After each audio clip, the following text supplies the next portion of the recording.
আমার স্ত্রী যখন আমার এই ছোট ভাইয়ের সাথে পরকীয়ায় লিপ্ত হয়েছিল, বিষয়টা বোঝার পর যেন নিজেকেই নিজের খুন করে ফেলতে ইচ্ছে করেছিল।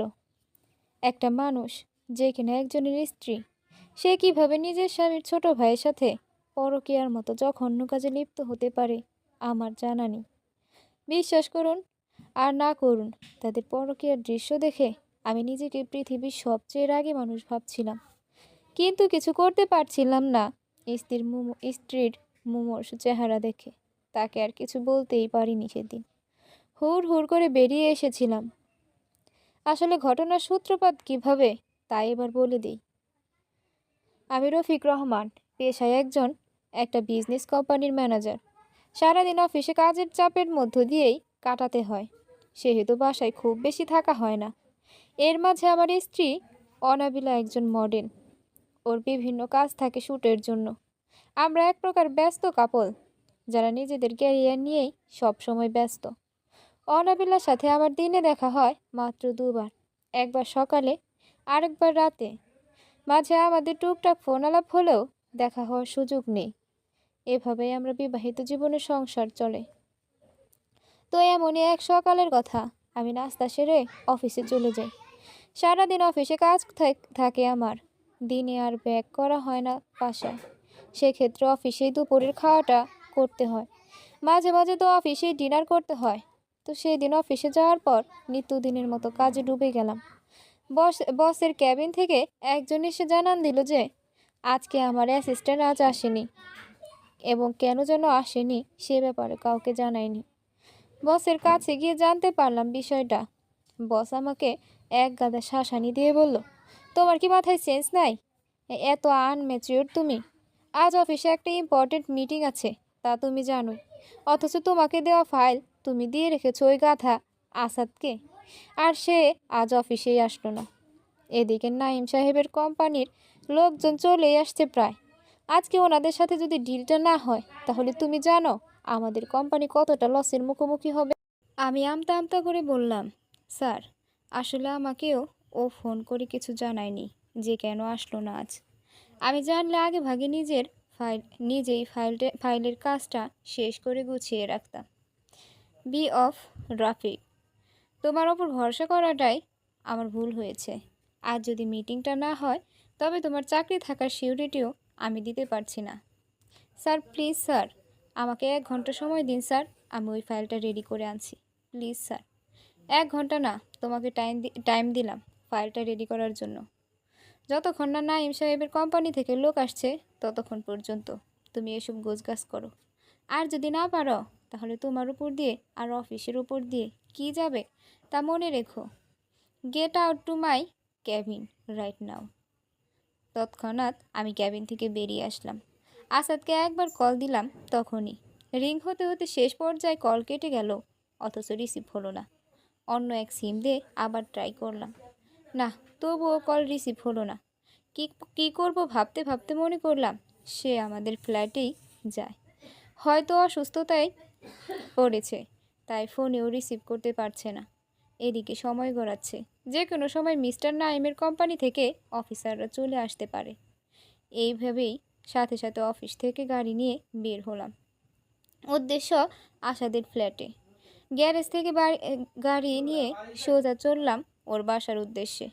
সম্পর্কে আসাদ আমার ছোট ভাই, আমাদের গ্রামেই এক প্রতিবেশী চাচার ছেলে। পড়ালেখায় দক্ষ হবার পরও তার কোথাও চাকরি হচ্ছিল না, বিধায় তার বাবা আত্মহত্যা করেছে বছর আগে। তারপরেও ওকে কেউ কোনো চাকরি দিচ্ছিল না। এই ঘটনার পর আমি আমার কোম্পানির সিওর সাথে কথা বলে এখানে চাকরি নিয়ে দিই। ও আমার অ্যাসিস্ট্যান্ট ম্যানেজারের জবটা পায়, বসুন্ধরায় একটা ফ্ল্যাট নিয়ে দিই ওকে। তারপর থেকে ওর জীবন চলছে চলবার মতো।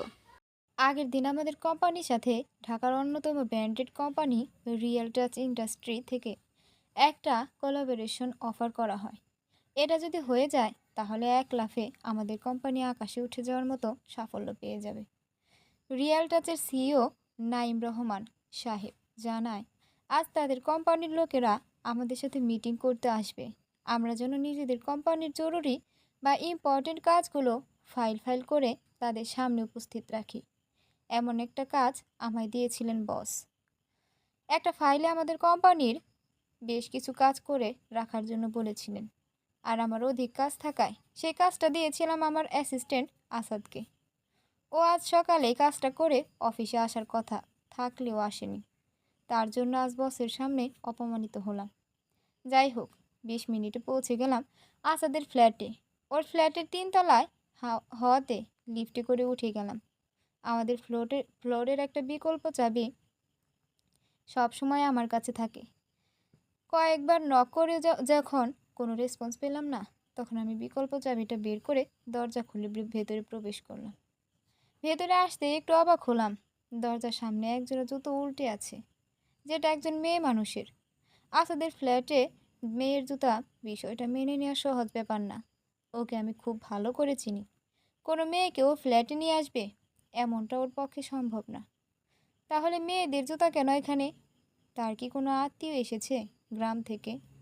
কিন্তু আসলে তো সে আমাকে অন্তত বলতো। জুতাটা পা দিয়ে উল্টিয়ে দেখলাম, না, এসব জুতা গ্রামের মেয়েরা পরে না। এসব জুতা বড়লোক ঘরের মেয়েরা পায়ে দেয়। আর আমার জানা মতে কোনো হাই ক্লাস মেয়ের সাথে আসাদের ওঠা বসা নেই। তার মানে কি আসাদ আসলে মেয়ে নিয়ে এসেছে? তখনও আসলে আমি ভাবিনি যে আমার জন্য এমন একটা চমক অপেক্ষা করছে। চুপচাপ দরজাটা লক করে এক এক করে রুম চেক করা শুরু করলাম। প্রথমে ড্রয়িং রুমে উকি দিলাম, না, এখানে কেউ নেই। কিন্তু দুইটা জিনিস চোখে আটকালো আমার, লাল রঙের একটা টপ আর প্যান্টের বেল্ট। মনের ভিতরে একটা ভয় আষ্টে পৃষ্ঠে জড়িয়ে ধরলো আমাকে। এই মুহূর্তে আসাদের প্রতি আমার বিশ্বাসটা চুর চুর করে ভেঙে গেল। বের হয়ে বেডরুমের দিকে পা বাড়ালাম। আমি জানি আসাদ আর ওই মেয়েটা ওখানেই হয়তো আছে। ভাবলাম যে তাদেরকে হাতে নাতে ধরবো আমি। এই ভেবে দরজার কাছে এসে দাঁড়ালাম। সামান্য একটু ফাঁকা করে নিলাম দরজাটা। সেই ফাঁকা অংশে চোখ লাগিয়ে ভেতরে দেখার জন্য উকি দিলাম। কিছুই দেখতে পেলাম না ভালো মতো। বিছানার একপাশে ফাঁকাই দেখা যাচ্ছে। সাহস করে দরজাটা আর একটু খুললাম। এতটা ঠেলে দিলাম যাতে আমার অর্ধ শরীর প্রবেশ করতে পারে। এবার ভেতরে অর্ধ শরীর এনে তাকালাম। ব্যাস, এটুকু যথেষ্ট ছিল আমার জন্য। চোখের চাহনিতে এমন দৃশ্য দেখে ফেললাম যা হয়তো কোনো পুরুষ কোনোদিন দেখতে চায় না। আসাদের বিছানায় আমার এই বিবাহিত স্ত্রী শায়িত। পাশে শুয়ে রয়েছে আসাদ। দুজনের মাঝে কারো দেহে কোনো বস্ত্র নেই। বুঝলাম যে তার অন্তরঙ্গ বা চরম উত্তেজনাপূর্ণ মুহূর্তে রয়েছে। মাথাটা আমার চিলিক দিয়ে উঠল। তখনই যেন মাথা ঘুরে পড়ে যাব এমন অবস্থা। ওরা দুজনই এক পাশে তাকিয়েছিল বলে আমার দিকে হয়তো খেয়াল করেনি। দরজাটা আস্তে করে বাহিরের দিক থেকে টেনে দিয়ে বাইরে চলে এলাম। আমি তখনও বিষয়টা মানতে পারছিলাম না। দরজার পাশে দেয়াল ঘেঁষে বসে পড়লাম। তখনই মাথা ফেটে যাচ্ছিল যন্ত্রণায়। এই যেন মাথাটা দুভাগ হয়ে যাবে। ঘড়ির দিকে তাকালাম। প্রায় 40 মিনিট পার হয়ে গেছে অফিস থেকে বেরোনোর। এক মুহূর্তে সেই দৃশ্যটা ভুলে যাওয়ার চেষ্টা করলাম, কিন্তু পারছিলাম না। আমার স্ত্রী পরকীয়ার মতো কাজে জড়িত, মানতে পারছিলাম না কোনোভাবেই। তবুও নিজেকে অনেক কষ্টে মানিয়ে আসাদের স্টাডি রুমে গেলাম। শত শত বইয়ের মাঝে ওই ফাইলটাকে খোঁজার চেষ্টা করলাম। প্রথমে খুঁজে না পেলেও একটা সময় সেটা খুঁজে পেলাম। বের করে দেখলাম যে ভেতরকার কাজ শেষ করে ফাইলটা রেডি করেই রেখেছে। দেরি না করে ফাইলটা নিয়ে বাইরে বেরিয়ে এলাম। দরজা দিয়ে বের হতে যাব, এ সময় অনাবিলার কথা অনেক বেশি মনে পড়ছিল। তার সেই উত্তেজিত হবার দৃশ্য, তার মুমূর্ষ চেহারা, দাঁতে দাঁত চেপে রাখার দৃশ্য যেন আমার চোখের পাতায় লেগে রয়েছে। শেষবারের মতো আরেকবার দরজাটা আলগা করে ভেতরে উকি দিলাম। কয়েক সেকেন্ড দেখার মতো ধৈর্যই হয়তো আমার ছিল। দেরি না করে বের হয়ে আসলাম সেখান থেকে। বুকের এক পাশে ব্যথা শুরু হয়ে গেছে। মনের মাঝে এক প্রকার চিন্তা জেগে বসেছে। চোখের কোণায় জলগুলো যেন ঝর্ণা হয়ে রয়েছে। পাতা বন্ধ করে স্রোত বইতে শুরু হয়। পাতা খুলে দিলে রিমঝিম করে যেন বেয়ে পড়ে। বসকে কল দিলাম। বললাম যে আসাদ অনেক অসুস্থ, আরও একটা কাজটা করে রেখেছে, আমি তা নিয়ে আসছি। বসের থেকে জানলাম যে তারা এখনও আসেনি। আমাকে তাড়াতাড়ি অফিসে ব্যাক করতে বললেন তিনি। চোখে জমা পানিগুলো মুছে বের হয়ে যাচ্ছিলাম ফ্ল্যাট থেকে। একটু প্রত্যাশা ছিল যে অনাবিলা হয়তো পেছন থেকে হঠাৎ একটা ডাক দেবে আর এসে জড়িয়ে ধরে বলবে, যা দেখেছি তা সত্যি নয়, কিন্তু এমন কিছু হওয়ার সম্ভাবনা নেই। অগত্যা আশা ছেড়ে ফাইল হাতে নিচতলায় নেমে এলাম। গাড়ি নিয়ে আবার অফিসে ব্যাক করলাম। এরপর একে একে অফিসের কাজ শেষ হলো। আমাদের কোম্পানি টার্ন করেছে। এখন কোম্পানির অ্যামাউন্ট তুঙ্গে। কয়েকদিন মাথায় হয়তো আমিও প্রমোশন পেয়ে যাব। এসব শেষ করে রাতে বাসায় ফিরলাম। তখন ঘড়িতে 9:30। দরজার সামনে দাঁড়িয়ে অপেক্ষা করছিলাম আমি। অনাবিলা এসে দরজা খুলে কেমন মুখ নিয়ে আমার দিকে তাকাবে, আর আমি কোন চোখে তাকে দেখব, এখন ভাবতে হলো না বেশিক্ষণ। অনাবিলা দরজা খুলে দিল। চেয়ে দেখলাম তার দিকে। চেহারায় সেই অনাবিলা হাসি সুস্পষ্ট। আমার গোমরা মুখ দেখে সে বলল, ঘরে ঢোকার আগে তোমায় একটা সুখবর দিয়ে নিই। আমি চোখ দিয়ে ইশারা করে জানান দিলাম, কি? অনাবিলা বলল, আমি মা হতে চলেছি। বুকের ভেতর দিয়ে একটা সাইক্লোন যেন দ্রুত গতিতে চলে গেল। চোখ দুটো নিমিষেই বন্ধ হয়ে গেল আমার। তবে কি এটাই হওয়ার ছিল? অনাবিলা যখন আমাকে বলল যে সে প্রেগনেন্ট, ওই মুহূর্তটাই যেন পুরো পৃথিবী কয়েক সেকেন্ডের জন্য থমকে ছিল বলে মনে হচ্ছিল আমার। আকাশে বাতাসে ছড়ানো হাওয়া যেন একদম নিস্তব্ধ নিশ্চুপ হয়ে পড়েছিল। নিউজটা আমার কাছে যেমন আনএক্সপেক্টেড ছিল, তেমনি হয়তো তাদের কাছেও ছিল। প্রায় 1.5 মিনিট চুপ থাকার পরও যখন কি বলবো ভেবে পাচ্ছিলাম না, তখন অনাবিলা আমার বুকে একটা ধাক্কা দিয়ে বলল, কি গো, এত মধুর একটা সংবাদ দিলাম আর তুমি কলা গাছের মতো চুপ করে দাঁড়িয়ে আছো। আমি এবার বাস্তবে আসলাম। আমতা আমতা করে বললাম, হ্যাঁ, এটা তো আসলেই খুশির খবর। অনাবিলা আমার আমার কথায় মুখটা মলিন করে পাতল। সে এখন মনে মনে প্রত্যাশা করেছে যে আমি হয়তো ওকে এখন বুকে টেনে জড়িয়ে ধরে খুশিতে উল্লাস করব। কিন্তু আমি বাস্তবতা জানি, ওপরে ওপরে অভিনয় করা খুব নিখুঁত কারে শিখেছে আমার স্ত্রী। আমাকে আজকাল ঠকাতে তার মনে লাগে না হয়তো একটু। হয়তো পুরনো হয়ে গেলে মানুষ বিরক্ত হয়ে বিকল্প পথ বেছে নেয়, কিন্তু অনাবিলার ক্ষেত্রে তা ভিন্ন ছিল। ও এক দিক দিয়ে আমাকে খুব ভালোবাসতো, কিন্তু নিচে দিয়ে কত কিছু করতো তার এক ঝলক আমি সেদিন দেখতে পেয়েছিলাম। মলিন চেহারা নিয়ে কিছুক্ষণ গেটে দাঁড়িয়ে থাকার পরও আমি তাকে কোনো রেসপন্স দেখছিলাম না। এভাবে দাঁড়িয়ে থেকেই প্রায় 10 মিনিট পার হয়ে গেল। আমি বাইরে দাঁড়িয়ে আর দরজার ভেতরে দাঁড়িয়ে আছে অনাবিলা। হঠাৎ লক্ষ্য করলাম পাশের বাসার প্রতিবেশীরা তাদের বেলকনি থেকে আমাদের কাণ্ড দেখছে। ব্যাপারটা আমার নজরে পড়ার পরপরই অনাবিলাও টের পেল। আঙুল দিয়ে চোখের পানি মুছে ভেতরে চলে গেল। আমিও আর বাইরে দেরি করলাম না, বিধায় ভেতরে এসে দরজা আটকিয়ে দিলাম। খেয়াল করলাম যে অনাবিলা কোথায় গেল। আশপাশ খুঁজে দেখলাম কোথায় আছে ও। পরে বুঝলাম যে বেডরুমের দরজা আটকিয়ে ভেতরে চলে গিয়েছে। তৎক্ষণাৎ দরজার কাছে গিয়ে ভেতরে কান পেতে দিলাম। হু হু করে কান্না ছাড়া আর কোনো শব্দ আসছে না। বুঝলাম যে অনামিকা আমার আচরণে কষ্ট পেয়েছে। হয়তো সংবাদ অনুযায়ী আমার কাছে একটু বেশি ভালো আচরণ এক্সপেক্ট করেছিল মেয়েটা। কিন্তু কি করব, যে মেয়েকে দিনের বেলা পরপুরুষের বিছানায় দেখে এলাম, রাতে তার একটা সুখবরে মন সহজেই গলে যাবে। এত সস্তা ভাঙা বিশ্বাসে আইল বাঁধা, এত সস্তা না মোটেও। অনাবিলার ওপর অত্যন্ত রাগ তো হচ্ছে, সেই সাথে খুব করে জানতে ইচ্ছা করছে যে পেটের সন্তানটা কার, আমার নাকি আসাদের, নাকি কোনো থার্ড মেম্বারের। নিজের বউকে নিয়ে এমন বাজে চিন্তাধারা কাজ করছিল তা নিজেই মানতে পারছিলাম না। নিজেকে গালি দিয়ে বলতাম, ওটা আমার স্ত্রী, ও তো এমন না। কিন্তু পরে আবার অন্তরাত্মা বলে ওঠে, এটাই বাস্তব, মেনে নিতে হবে। অনামিলা আর আমি এক ঘরেই ঘুমাই, কিন্তু আজ দুজন আলাদা আলাদা রুমে। আমি গেস্ট রুমে, আরও বেডরুমে। সেই সেই যে ঢুকেছে এখনও বেরোয়নি। রাত তখন প্রায় 11:30। আমি গেস্ট রুমে বসে টিভিতে ম্যাচ দেখছিলাম। রাতের খাওয়াটাও করা হয়নি। খিদে পেট চোচো করলেও খাওয়ার একদম মন নেই। টিভিতে তাকিয়ে খেলা দেখলেও আমার মন অন্য পাশে। কি দেখলাম আমি? এটা দেখা কি খুবই জরুরি ছিল? গোপন থেকে গেলেই পারত। আসাদ আর অনাবিলা কাউকে ঘৃণার চোখে দেখতে হতো না। কিন্তু এখন এই সত্যি আমার মনে হচ্ছে গোপন দৃশ্য সামনে আসাই ভালো। আজ আমি না দেখলে তাদের এই পরকীয়া হয়তো চলতেই থাকতো। আমি দেখে ভালোই হয়েছে তবে। কিন্তু আমি তো তাদের দুজনের কাউকেই এসবের ব্যাপারে কিছু বলিনি। আর আমি যদি তাদেরকে এই ধরিয়ে ভুল বলে ধরিয়ে না দিই, তাহলে তারা আবার এই কাজে জড়াবে। তখন আমি ভেবে নিলাম ওদের দুজনকে এই বিষয়টা জানাবো যে তাদের অন্তরঙ্গ মুহূর্ত আমার চোখে পড়ে গেছে।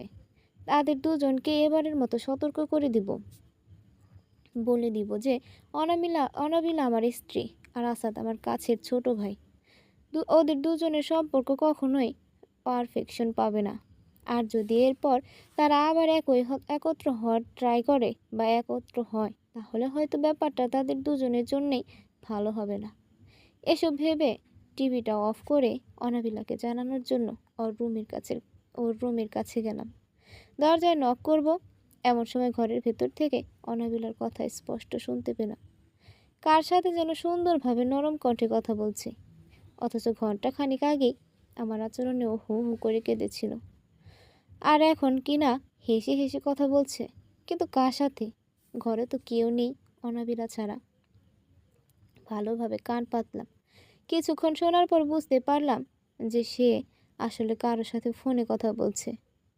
কিন্তু কার সাথে কথা বলছে তা মোটেও বুঝতে পারছিলাম না। কিন্তু কেন যেন তখন মনে হচ্ছিল যে অনাবিলা হয়তো আসাদের সাথেই কথা বলছে। মনে হওয়াটাই স্বাভাবিক ব্যাপার, কেননা আমার স্ত্রীকে আজ আমি একটা পরপুরুষের সাথে দেখেছি। আর একটা মানুষ কখনোই কারো বিছানায় স্বেচ্ছায় যেতে পারে যখন তারা একে অপরের ঘনিষ্ঠ বন্ধু হয়। আসাদ আর অনামিলা যদি ঘনিষ্ঠ বন্ধু হয়ে থাকে, তাহলে বুঝে নিতেই হয় যে অনামিলা আসাদের সাথেই ফোনে কথা বলছে। ব্যাপারটা আপাতত মাথায় চেপেই রাখলাম আর দাঁড়িয়ে না থেকে দরজায় নক করলাম। কান লাগিয়ে শুনলাম, নাকি শব্দ শুনেই হুড় হুড় করে শব্দ করে উঠল অনাবিলা। হয়তো তাড়াহুড়োয় ফোন রেখে দিয়েছে। আমি বাইরে থেকে বললাম, অনাবিলা দরজাটা খোলো, তোমার সাথে আমার কিছু কথা আছে। ভেতর থেকে কোনো রকম জবাব পেলাম না। আরও কয়েকবার দরজা নক করার পর অনাবিলা এসে দরজা খুলল।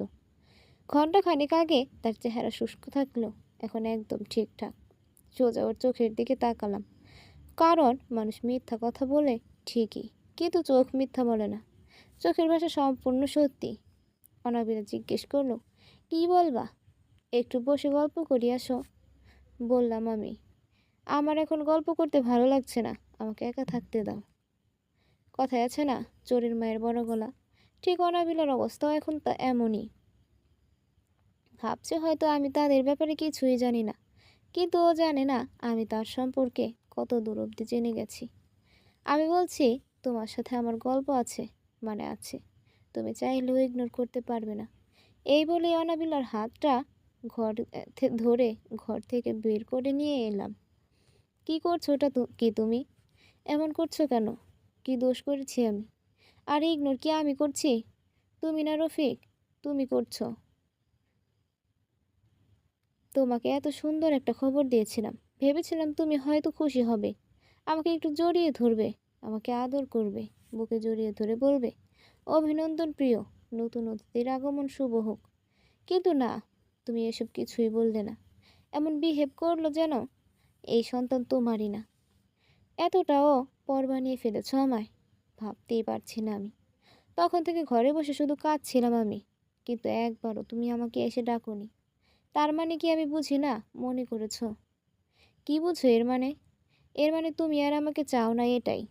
বিয়ে হয়েছে মডেলের উম, সাথে, শুধু ভোগ করেছো আমায়, এখন বাচ্চার কথা শুনে ইগনোর করছো।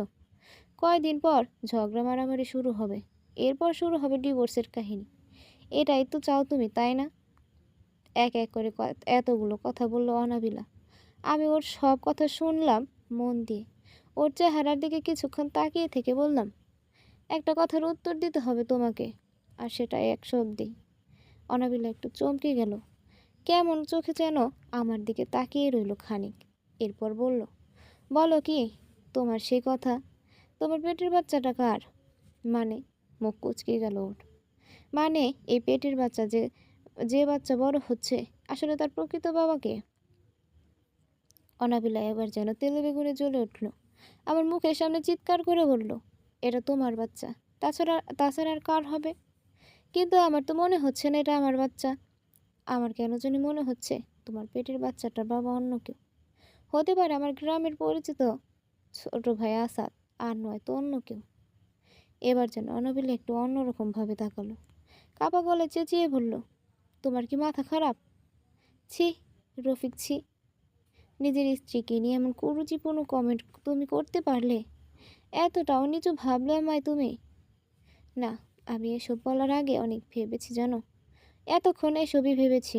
অবশেষে মনে হয়েছে তোমাকে এসব জানিয়ে দিই, আর নিজেও জেনে নিই বাচ্চাটা কার। আর না হলে আরও অনেক কিছু হতে পারে। আমার কথার প্রত্যুত্তরে অনাবিলা বলল, কি বলতে চাইছো আসলে তুমি? আমি একবার গলা খাকারি দিয়ে বললাম, আজ তোমাকে আর আসাদকে সুখী মুহূর্তে দেখে ফেলেছিলাম জানো। তোমাদের দুজনের শরীরে কোনো রকম কাপড় ছিল না। যৌনতার অপারগম মোমেন্টে ব্যস্ত ছিল তোমরা। সেই সিনটাই আমার চোখের লেন্স ক্যাপচার করে নিয়েছে। তাই ভাবলাম তুমি যদি আমার আসাদের সাথে ঘুমাতে পারো, তাহলে থার্ড পারসন মানুষের সাথে ঘুমাতেও আর কোনো অসুবিধা হবে না। তাই আমি জিজ্ঞাসা করলাম, এই বাচ্চাটা আসলে কার? এবার বলো। প্রশ্নটা করেই মাথা ঘোরালাম আমি। সত্যি বলতে সেই মুহূর্তে অনাবিলার মুখটা আমার কাছে বিষিয়ে উঠছিল। আশার মুখে এমন শকিং তথ্য পেয়ে অনামিলা চুপটি মেরে যায়। কি কি কি অভিনয় করা যায় তখন হয়তো ভেবে পাচ্ছিল না সে। কিন্তু কথা না পেয়ে আমায় ধমক দিয়ে বলে, তুমি মিথ্যা বলছো। আমি আসাদের সাথে কখনোই ছিলাম না। তুমি আমাকে ফাঁসাতে চাইছো। কিন্তু কেন? তুমিও জানো এটা সত্যি, আর আমি জানি এটা সত্যি।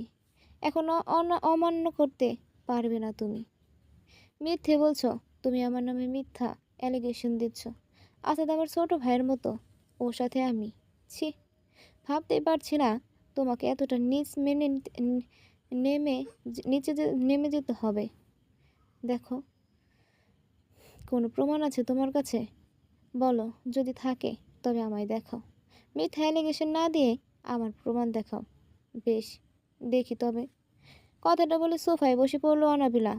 আমি চুপ করে দাঁড়িয়ে রইলাম। আমি স্পষ্ট তাদের একত্রে দেখেছি, আর এখন তা আমাকে প্রমাণ করতে বলেছে। হাস্যকর বিষয়। তখনই ঘটে আমাদের এই যুদ্ধের প্রথম অপ্রত্যাশিত ঘটনা। রাত তখন 12টা। দরজায় কে যেন নক করা শুরু করে তখন। অনাবিলা তখনও সোফায় বসে রয়েছিল। অগত্যা আমি গিয়ে দরজা খুললাম, কিন্তু দরজা খুলে কাউকে দেখলাম না। তবে একটা গিফট বক্স পেলাম দরজার সামনে। আশেপাশে ভালোভাবে তাকিয়ে দেখলাম দূর দূরান্তে কাউকে দেখা যাচ্ছে না। গিফট পেপার দিয়ে মোড়ানো সেই উপহারের বক্স বের করতে প্রায় 1 মিনিট চলে গেল। এরপর যখন বক্সটা খুললাম, সেখানে একটা চিরকুট আর একটা মোবাইল দেখতে পেলাম।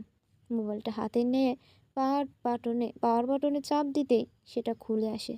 স্ক্রিনে স্ক্রিনে দেখতে পাই আসাদ আর অনাবিলার সেই তরঙ্গ ভিডিও। তখন এতটাই অবাক হয়েছিলাম যে বলা বাহুল্য। এদের দুজনের কাজ সম্পর্কে আর কে জানে আমি ছাড়া। আর এই ভিডিও কে করলো আর কিভাবে করলো, সব যখন মাথা কামড়াচ্ছে, তখন বাধ্য হয়ে মোবাইলটা অনাবিলার করে ভিডিওটা প্লে করে আমি চিরকুটটা বের করলাম। ওখানে কালো কলমের লেখা, ডেড ম্যান ইজ অ্যালিভ। লেখাটা পড়ে অনাবিলের দিকে তাকালাম। ও তখনও মোবাইলে সেই ভিডিওটা দেখছে। আমি অবাক হয়েছিলাম একটা বিষয় ভেবে যে আমি আমি ছাড়া সেদিন সে বাড়িতে, অর্থাৎ আসাদের ফ্ল্যাটে ওই সময় অন্য কেউ উপস্থিত ছিল না। তাহলে তাদের এই অন্তরঙ্গ ভিডিও কে আর কিভাবে ধারণ করলো? কোনো প্রকার সিসিটিভির থেকেও এই অ্যাঙ্গেলে ভিডিও ধারণ করা সম্ভব না। ভিডিও ম্যান অবশ্যই দরজায় দাঁড়িয়ে এটা রেকর্ড করেছে। কিন্তু সে এই সময় আমার বাসায় ভিডিওটা কেনই বা দিয়ে গেল? আর তার চেয়ে অবাক ব্যাপার হলো চিরকুট। সেটাতে স্পষ্ট ইংরেজি লেটারে লেখা, ডেড ম্যাম ইজ অ্যালিভ। এর বাংলা অর্থ দাঁড়ায়, মৃত মানুষ জীবিত রয়েছে। তার মানে এই চিরকুটের মাধ্যমে কেউ একজন আমায় এই মেসেজটা দিতে চেয়েছে যে কেউ এখনও বেঁচে আছে। কিন্তু ডেড ম্যান বলতে তো মৃত মানুষ, তাহলে কি কোনো মৃত মানুষ জীবিত হয়েছে? আর সে আসলে কি বোঝাতে চেয়েছে? মৃত মানুষের বেঁচে থাকা আবার কেমন কথা? তখন আসলে ব্যাপারটা আগাগোড়া খুঁজে পাচ্ছিলাম না আমি। অগত্যা সেই চিরকুট পকেটে পুরে নেই। পরক্ষণে যখন অনাবিলার দিকে ফিরে তাকাই, ঠিক তখনই আমার কপালে একটা ভারী আঘাত পড়ে।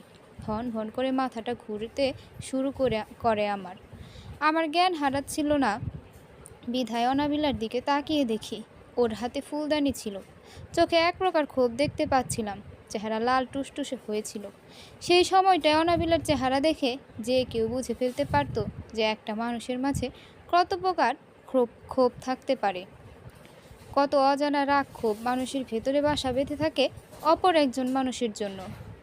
আর এটাও বুঝতে পারছিলাম নিশ্চুপে শিকার করা শিকারীরা কতটা ভয়ানক ও বেপরোয়া হতে পারে। ফুলদানি দিয়ে কপালে আঘাত করার প্ল্যানটা আমাকে অজ্ঞান করার জন্যই করেছিল অনাবিলা।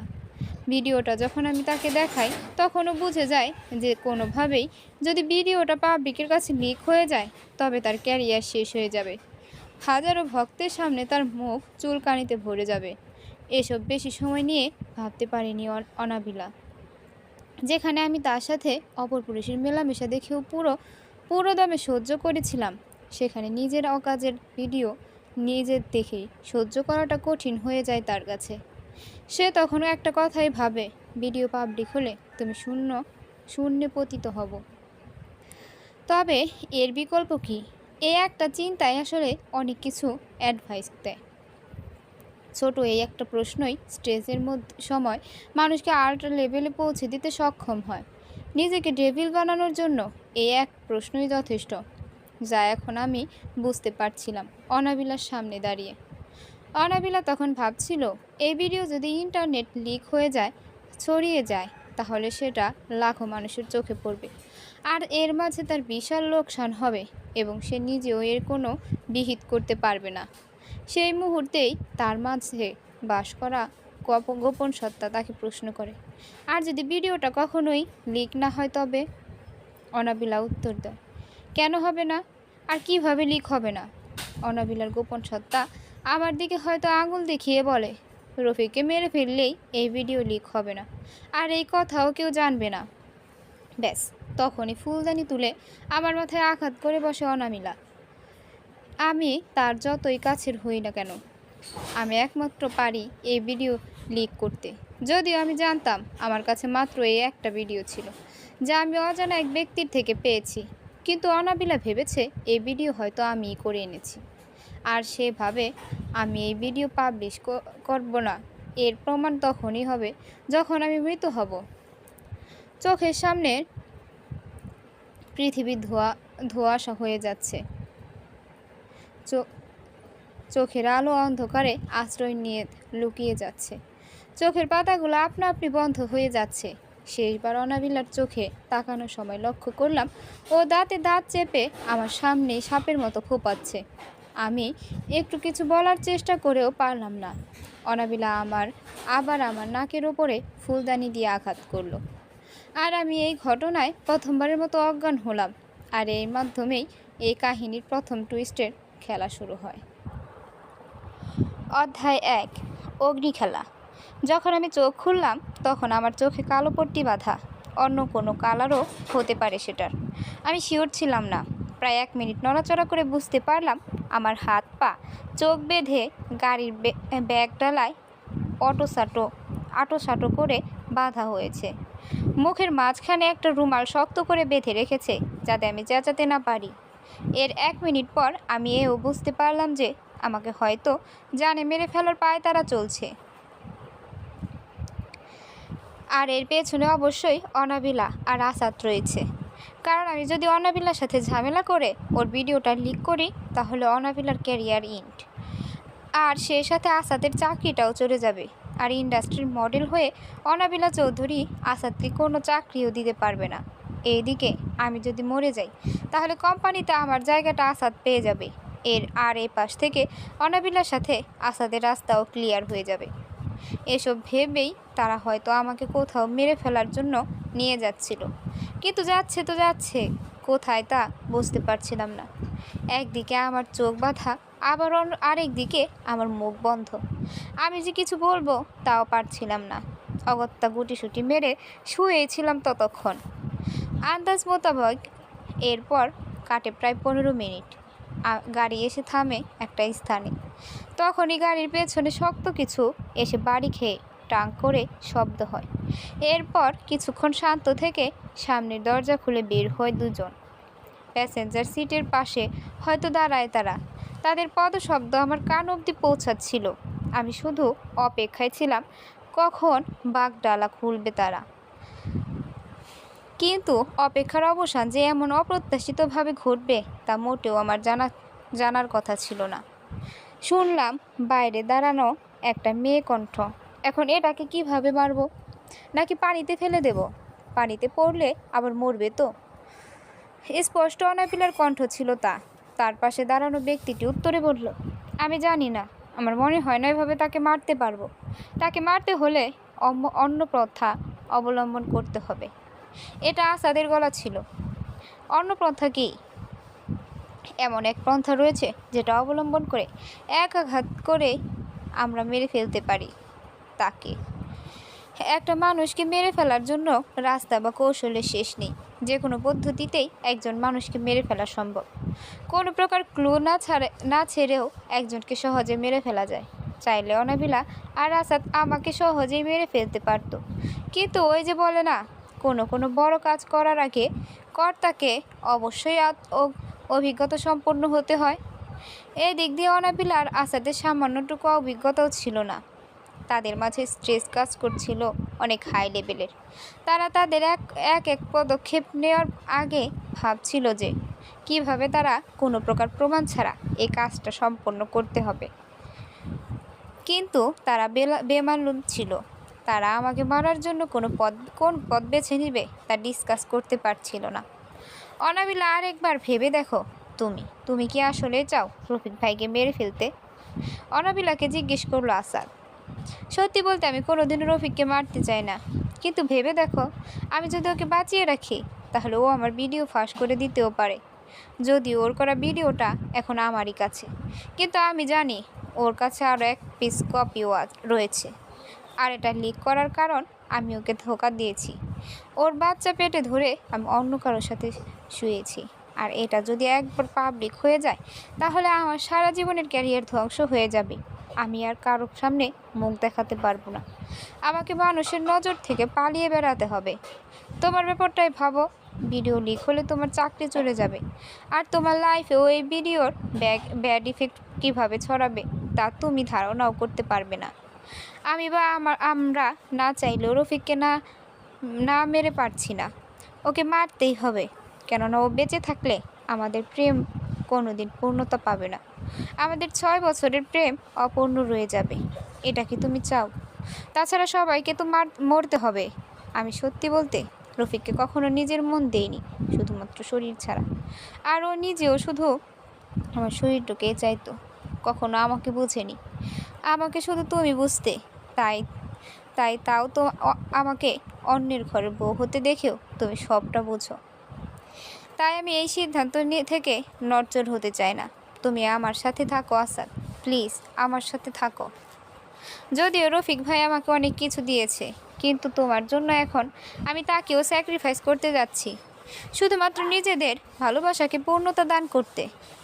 I am with you Anamila. সেই মুহূর্তটার কথা আমি খেয়াল করলেই মুখের কোণে বেঁকে আসে আমার। বুকের ভেতরে যে একটা লাভ সাইজ হার্ট হয়েছে তা আমরা কল্পনা করি, সেই হার্টের মাঝে নতুন করে ফাটল ধরে। আমার মনে হয় ওই হার্টের অবস্থা তখন দেখার মতো হয়। বারবার সেই হার্ট এভাবে ফাটতে ফাটতে প্রায় ভেঙে যায়। ব্রোকেন হার্ট যাকে বলে, সেই অবস্থার কথা বলছি আর কি। যাই হোক, আসাদ আর অনাবিলা আসাদ চাইতো দুটো জিনিস। এক, তার 6 বছরের ভালোবাসা যেটাকে সে পূর্ণতা দিতে চাইতো। আর দ্বিতীয়টা হলো তার চাকরিতে প্রমোশন। কেননা তার যে স্যালারি তা দিয়ে ঢাকা শহরে নিজের মন মতো থাকা যেত না। এজন্যই সে আমার জায়গা দখল করতে চাইতো। আর এদিকে অনাবিলা হয়ে গিয়েছিল ক্যারিয়ারের লোভে অন্ধ। সে শুধু চাইতো তার মডেলিংয়ে উন্নতি।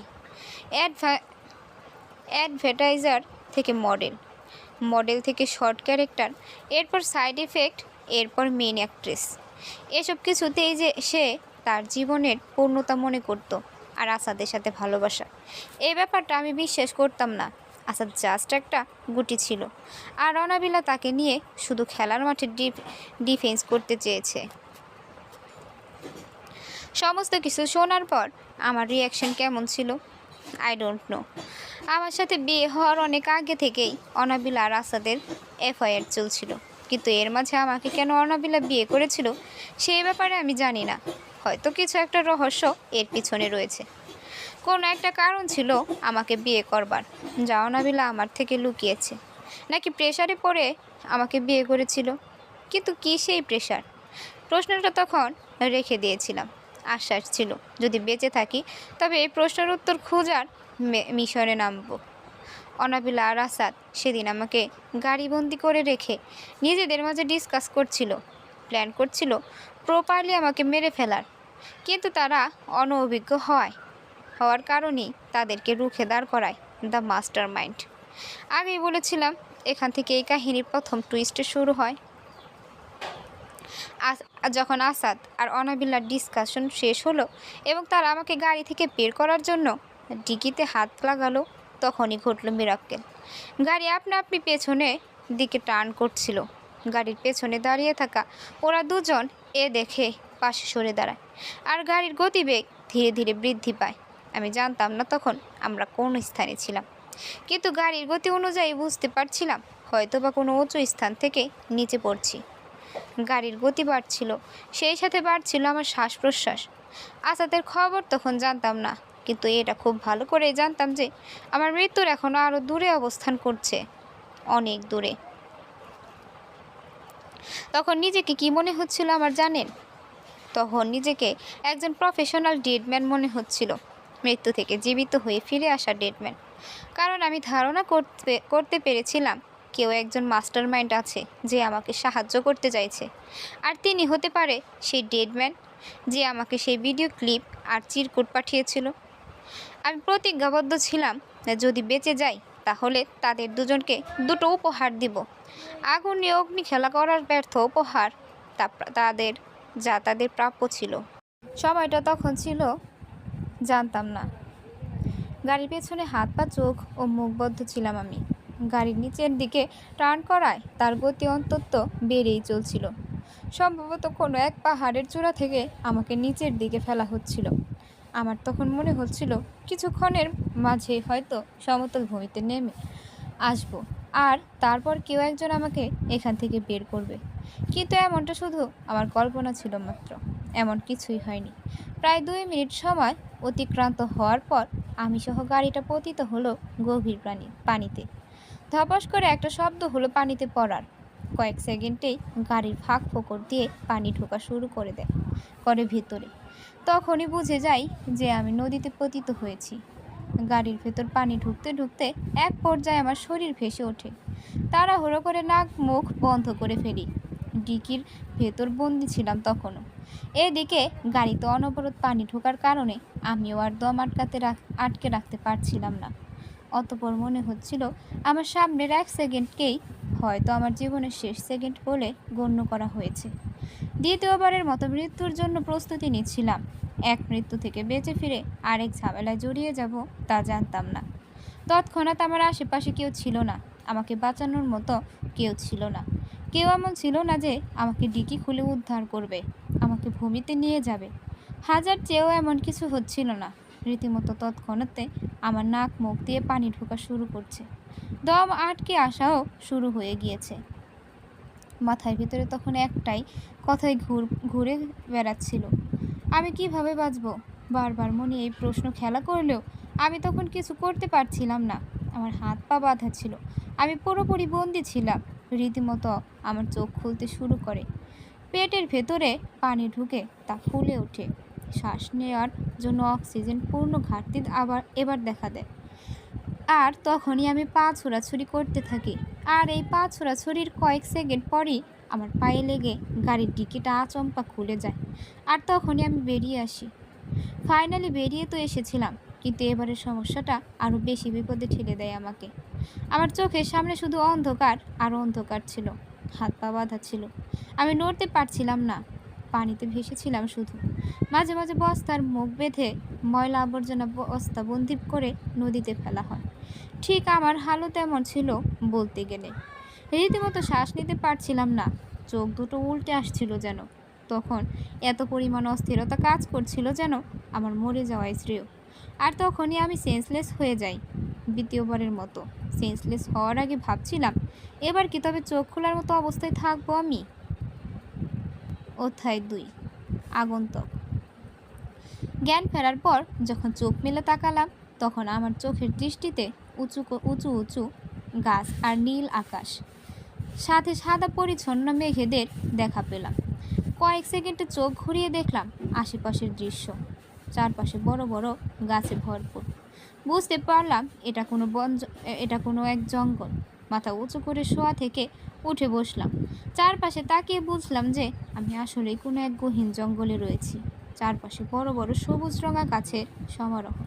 সেই গাছে গাছে পাখিদের কিচিরমিচির আওয়াজ। নিচের দিকে তাকিয়ে দেখলাম মাটির উপর দিয়ে পরিষ্কার পানি স্রোত বয়ে গেছে এদিকে। আর জায়গায় জায়গায় বড় বড় পাথর। এরকম একটা পাথরের উপরেই আমি বসা। বুঝতে পারছিলাম কেউ একজন আমাকে নদী থেকে তুলে এখানে এনে রেখেছে, কিন্তু সে কোথায়? কাউকেই আশেপাশে কোথাও দেখতে পারছিলাম না। চারপাশের পরিবেশ একদম শান্তশিষ্ট ছিল।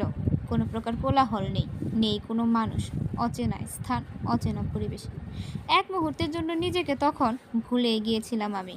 নিজেকে হারিয়ে ফেলেছিলাম প্রকৃতির এক সুন্দর রাজ্যে। মনে হচ্ছিল এটা একটা জীবন হলেই পারত। এখানে যদি আমি বাস করতাম তবেই কি দারুণ হতো। আর কিছুই লাগতো না জীবনে। চারপাশে বিভিন্ন গাছগাছালি, পাখির সুমধুর আওয়াজে গান গাওয়া, ঝর্ণা থেকে প্রবাহিত পানি, সব কিছু কত সুন্দর। সেই মুহূর্তটাই ছিল আমার জীবনের one of the best moment. নিজে সব কিছুকে ভুলে গিয়েছিলাম আমি। এমনকি এটাও ভুলে গিয়েছিলাম গতকালের রাত আর দিনের ব্যাপারে। বসা থেকে উঠে হাঁটছিলাম আর দেখছিলাম সেখানকার প্রাকৃতিক সৌন্দর্য। এভাবে কত সময় হেঁটেছি আমি জানি না। বলতে গেলে এক প্রকার নেশার ঘরে হারিয়ে গিয়েছিলাম আমি। কিন্তু একটা সময় এলো যখন আমার নেশার ঘোর কেটে গেল।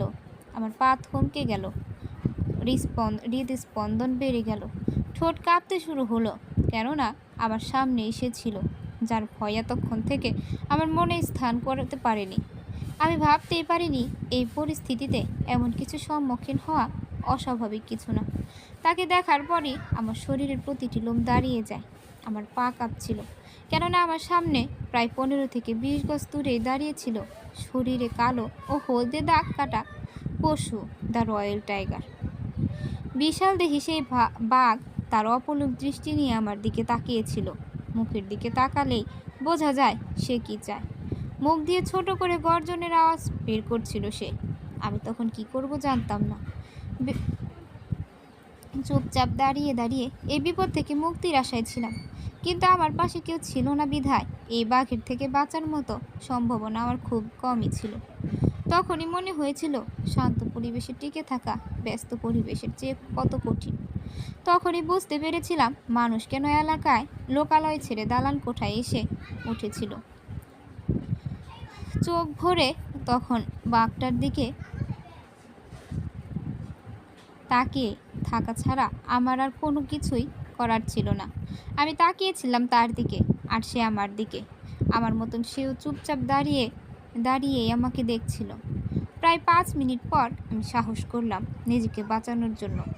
এক পা পেছনে সরে এলাম। এরপর তার দিকে তাকালাম। সেও হালকা শব্দে গর্জন দিয়ে সামনে এগোলো ঠিক 1 পা। তৎক্ষণাৎ আমি বুঝে গিয়েছিলাম এই বাঘ আমার পিছু ছাড়বে না। তাই বাধ্য হয়ে পেছনে তাকালাম। সরু একটা রাস্তা দিয়ে নিচের দিকে ঝর্ণার স্রোত চলে গেছে। সেদিক দিয়েই দৌড়ানোর প্ল্যান করলাম। এরপর আবার সেই রয়্যাল বেঙ্গল টাইগারের দিকে তাকালাম। ততক্ষণে সে আরও একটু কাছে এসেছে আমার। অতঃপর এক পা দু পা করে আমার দিকে এগোচ্ছে। এ দেখে একটা বড় দম নিয়ে ছেড়ে দিলাম। অতঃপর সেই সরু পথ ধরে তীব্র গতিতে দৌড়ানো শুরু করলাম। কিন্তু দুর্ভাগ্যের খেলায় প্রথম পদক্ষেপেই পানিতে পা পিছলে সোজা একটা পাথরের সাথে আঘাত খেলাম। নাকে লেগে সাথে সাথে নাক পেটে রক্ত বেরিয়ে এলো। গল গল করে প্রবাহিত হচ্ছিল রক্ত। হাত দিয়ে নাক ছুঁয়ে বুঝতে পারলাম নাকের বেহাল অবস্থা। এখানকার পাথর কতটা ভয়ানক সেটাও পরিষ্কার হয়ে গেল তৎক্ষণাৎ। তখনই একটা হৃদয় কাঁপানো গর্জন কানে এলো আমার। আর সে সময়ই আমার মনে হলো সেই বাঘের কথা।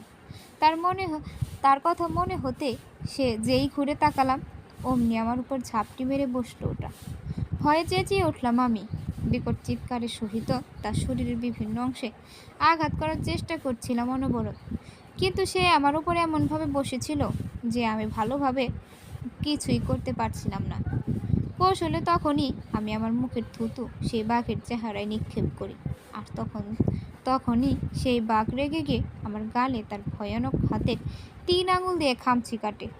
পরক্ষণে আমার গালের উপর ভয়ানক রক্তরঞ্জিত 3টে লাল রেখা স্পষ্ট ভেসে ওঠে। মুহূর্তেই আমার শরীর অচল হয়ে যায় সেই বাঘের কাছে। দুর্বল হয়ে গেলাম কয়েক সেকেন্ডে।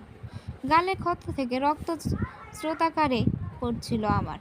নিজেকে তৎক্ষণাৎ যুদ্ধক্ষেত্রে হেরে যাওয়া সৈনিক ছাড়া আর কিছুই মনে হচ্ছিল না। তৃতীয়বারের মতো মনে হয়েছিল আমি মরে যাচ্ছি, কিন্তু মৃত্যুদণ্ড যেন আমার কাছে কোনোভাবেই আসার জন্য প্রস্তুত ছিল না। বিধায় আমার মৃত্যু হচ্ছিল না। ভয়ানক সেই বাঘের মুখের লালা আমার মুখে ওপর পড়তে পড়তে ভিজে গিয়েছিল। আমি একেবারে বন্দি ছিলাম সেই বাঘের খপ্পরে। তখন ভাবছিলাম হয়তো বাঘটা আমাকে মেরে ফেলবে বা খেয়ে ফেলবে, কিন্তু ওই যে আমার মৃত্যুদূত আসার সময় হয়নি বলে সে এমন কিছুই আর করেনি। শুধু চুপচাপ তাকিয়ে দেখছিল আমার কঠোর দৃষ্টিতে, যেন চোখের আড়াল হওয়ার চেষ্টা করলেই আমাকে ছিঁড়ে খেয়ে ফেলবে। এভাবে প্রায় 8 থেকে 10 মিনিট চেয়েই রয়েছে আমার দিকে।